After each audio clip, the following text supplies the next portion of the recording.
What is up, everybody? It's Animac here for Anime Uproar, and bro, we just had some powerful, heartbreaking stuff in the MHA manga. And we might have also just discovered the one fatal weakness that can bring All For One and Shigaraki down.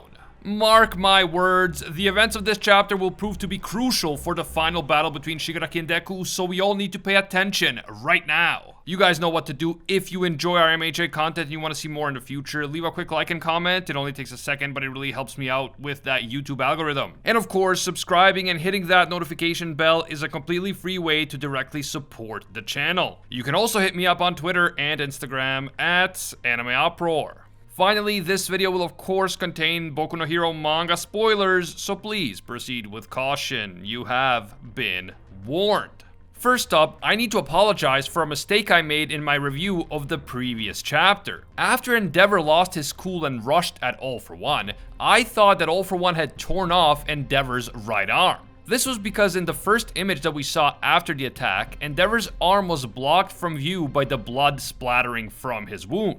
And then in the next panel, it looked like Endeavor's arm wasn't even there, just a gaping wound. However, it turns out that All For One actually hit Endeavor just under his right armpit. So he injured the side of his body, but his arm is still intact. My bad for misinterpreting these panels, and thanks to everyone who pointed this out in the comments of my previous video. The new chapter confirms that both of Endeavor's arms are still there, but he does appear to be seriously injured as a result of All For One's savage attack. Thankfully, Endeavor is not in life-threatening danger, as Hawks confirms a little bit later. Using his wings, Hawks is able to sense the vibrations of Endeavor's breathing, so he knows that All For One didn't hit his lungs. On top of that, as I mentioned in my previous review, Endeavor should have the power to cauterize his own wounds using his quirk, so he is not going to bleed to death. That said, physical injuries are not Endeavor's only concern. He is emotionally devastated, and he is seriously concerned about his son Shoto, but at the same time, he is also concerned about his other son, Toya. With an expression of absolute devastation, he calls both of them my boys, and it's honestly heartbreaking. Endeavor knows that this entire situation is in many ways his fault, that all the responsibility falls onto him, and he knows that he has to push through all the pain, both physical and emotional, in order to at least try to make up for his many horrible mistakes. And honestly, I have to say that Endeavor truly is one of the best written characters in MHA. Now, I'm not saying that anyone has to like him as a person, because he's clearly done some terrible things and he's made horrible mistakes in his life. But at the same time, he is clearly torn internally about his past actions, and he's trying to make things right, but he knows that he will probably never be able to actually do that.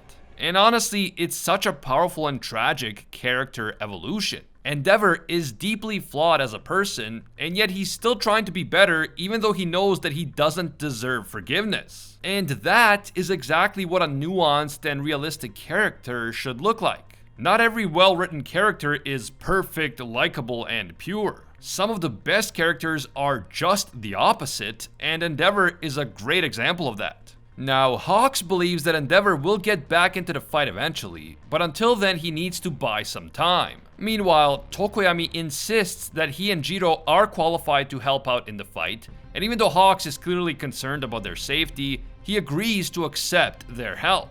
It's also clear that Hawks is proud of Tokoyami's courage and resolve, and Hawks honestly doesn't have much of a choice here, because let's be real, Hawks simply won't be able to hold All For One off for long enough on his own. For his part, All For One continues to troll everyone. He says that he doesn't have any more time to waste here because he has to keep his precious other self, the self inside of Shigaraki's body, safe. All For One then identifies Jiro as the weakest link, and he attacks her with a barrage of those creepy mouth things which appear to be attached to some equally creepy dark tentacles. After Jiro manages to get out of the way of All For One's attacks, Hawks tries to cut All For One's mask with a sword. But this doesn't seem to do much damage to the mask, at least not for the time being.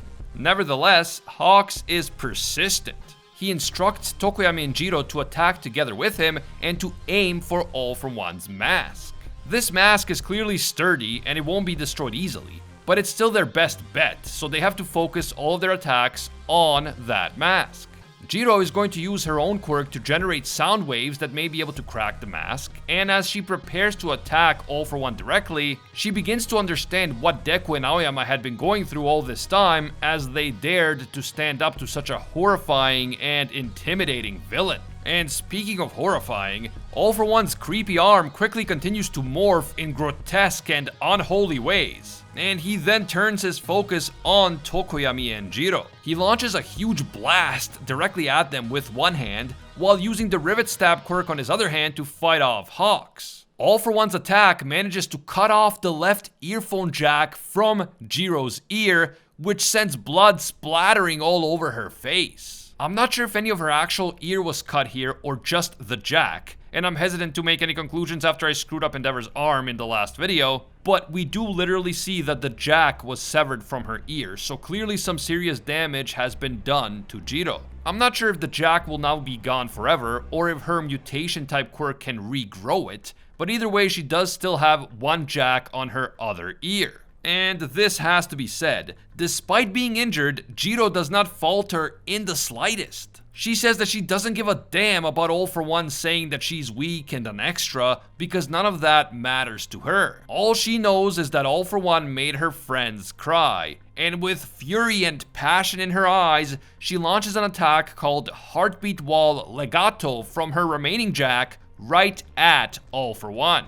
All For One doesn't seem too affected by this sonic blast at first, and he claims that all those factors that shonen characters use to hype themselves up, including motivation and spirit and ability, are useless in the face of his absolute power. All For One then advances on Jiro, pushing directly through her sonic wave attack. And he looks fully prepared to kill her, but before he can reach her, something stops him. All For One suddenly realizes that there is something wrong on the inside. The wills of all of the people whose quirks he has stolen have risen up inside of him, and they are trying to stop him from killing Jiro. All For One believes that New Order might have somehow triggered this reaction, and he is surprised that the will of such weaklings is actually having an effect on him. And the attack from Jiro, combined with the unexpected interruption from the inside of his own body, expose All For One to a surprise attack by Hawks. Hawks has already managed to create a slight crack in All For One's mask by hitting the same exact location multiple times. And we can assume that Jiro's attack also helped make the crack worse. Hawks then goes in for the kill, slicing at the same exact spot once again with his sword. Hawks hits the crack so hard that his blade shatters, and then, finally, we see that All For One's mask has been broken. A large opening appears on the mask around All For One's right eye, and that is how this chapter ends.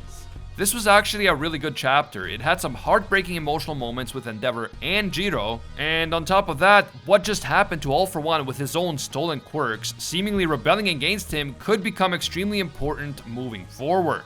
Now, let's be realistic. All For One may have been weakened by the destruction of his mask, but he won't be defeated right away. We've seen in the past that he can survive without the mask for at least some time, so this battle is not just going to instantly end after this. And we also have to remember that All For One plans for every eventuality and that he has many backup plans. So I wouldn't be surprised at all if he has a backup mask stashed away somewhere. If so, he will surely try to retrieve that backup mask, and the heroes will have to find a way to stop him. But beyond the mask stuff, that reveal that the wills of the original users of the quirks that he has stolen are revolting against All For One on the inside is a huge deal. This means that every quirk that All For One has stolen contains a quirk factor with some aspect of the original user's will imprinted upon it, kinda like One For All. All For One believes that New Order somehow awoke these wills inside of All For One, although I'm not sure exactly how that would even work. Well, whatever is happening, this does appear to be a new phenomenon for All For One. Judging from his reaction, this is not something that he has ever experienced before. And that is why this could be such a big deal. And it could be crucial for eventually defeating both All For One and Shigaraki. I wonder if during the final showdown between Deku and Shigaraki, we're going to see both an external and an internal showdown taking place at the same time, kind of like the battle between Meliodas and the Demon King in Seven Deadly Sins. I could totally see Shigaraki beginning the process of stealing One For All from Deku, But then the One for All vestiges intervene and they push the wills of the stolen quirks within Shigaraki to start fighting against him. And so a massive civil war begins to unfold within Shigaraki's own body and mind. This would be really interesting to see, and I do think that the story is probably heading in that exact direction. Deku may not be strong enough to defeat Shigaraki on his own, but with the help of the One for All vestiges and the vestiges of All for One stolen quirks, he may be able to pull it off. It'll be a team effort.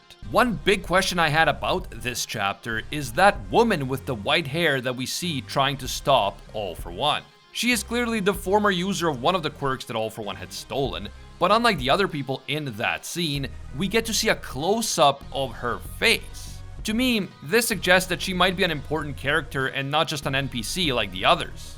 I've seen some people speculating that she might be related to Eri because it looks like she has a horn, but I don't actually think that's a horn. If you look at that panel, I think that's just the space where All for One's arm and torso meet, because if it was a horn, it would be too close to her nose. That said, again, I totally screwed up with Endeavor's arm, so take what I say with a grain of salt. Anyway, the woman's white hair and facial expression kind of reminded me of All for One's brother, Yoichi. So, I wonder if this could potentially be their mother. What if one of the first quirks that All for One stole was his own mother's quirk? And what if the power of her quirk is what made his rise to power possible? We know that All for One was willing to mistreat his own brother Yoichi for the sake of his own power, so I wouldn't be surprised if he did something similar to his mother. Let me know what you guys think. Who is this woman with white hair, and why did we get a close-up of her face? Could she be All for One and Yoichi's mother? And is she, or rather is her will, going to play an important role in bringing All for One down? I would love to get some more info about the Shigaraki family backstory, so I'm hoping that my guess about All for One's mother is right. Also, what did you guys think about the heartbreaking moments with Endeavor and Jiro? Were their injuries permanent or temporary, and will they survive this battle? Finally, is All for One done now that his mask has been damaged, or is this just the beginning of the fight? Let me know down below. You guys know what to do. If you enjoyed this video and you want to see more in the future, leave a quick like and comment. It only takes you a second, but it helps me out a lot. And don't forget to subscribe and hit that notification bell if you haven't already. It's a direct and free way of supporting the channel. You can also hit me up on Twitter and Instagram at Anime Uproar. I want to give a big thank you to all of our Anime Uproar patrons for making videos like this one possible. Special thank you to Kyle Salisbury. This man is an absolute mad lad and a disciple of Lord Twigo himself. And I can't forget all of our The One tier patrons, the ones who rise above all other clans, including Alpha Sigma, Pate Hefa, the Red-Haired Fox, Hinokami and Water, the Toasted Chi, Cory McGowan, the Fallen Chosen, Orihime Wukong, Dante Tennell, and Baked Buddhist. Finally, thank you also to our Pro Hero tier patrons, including the one and only Gilgamesh, Angel Cruz, Alicia Octor, Bunny Parks, Fatboy Games, Kaido Might Be a Duck, Ali Vania, and Anime S Code M. If you guys enjoy our videos and you feel that they provide value to you, consider supporting us on Patreon. As always, thank you guys so much for watching, and until next time, see ya, Space Cowboys!